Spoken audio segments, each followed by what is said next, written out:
ازيكم؟ تعالوا نعمل فكرة كده حلوة وبسيطة وسهلة من الكرتونة والتوكتين دول توكتين استك صغيرين كده.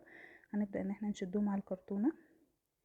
عايزة اقول لكم حاجة، بعد كده لما تحبوا تشتغلوا على كرتونة تشتغلوا على كرتونة قوية شوية، عشان دي انتنت مني وانا شغالة، فالافضل تبقى اقوى شوية. بعد كده هجيب معايا شريط ستان بالشكل ده كده، طوله حوالي متر ونص كده او اكتر.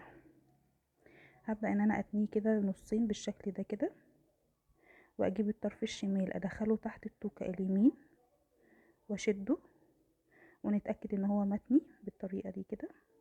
وهجيب الطرف اليمين ده وادخله تحت التوكة الشمال بالشكل ده كده، وبرضو هتأكد انها متنية كده بالشكل ده واشدها واظبطها.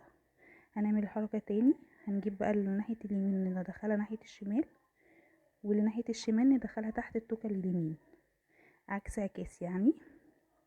هنفضل نعمل الخطوة دي، وكل ما ندخله ونشده كويس يعني. هنا بعد ما خلصتها خالص هبدأ ان انا اربط الجزء المتبقي بالشكل ده كده. هنطلعها كده من الكرتونة، عشان الكرتونة بس اتنت معايا، فعشان كده بقول لكم تستخدموا كرتونة اقوى شوية ومتينة. هبدأ اعمل فيونكة، اخلعها كده من الكرتونة بالشكل ده كده، واظبط الفيونكة بتاعتها واسوي الاطراف، واعملهم بالولاعة عشان ما يعملوش اي تنسيق معايا. ده كده شكلها في النهاية. يا رب تعجبكم.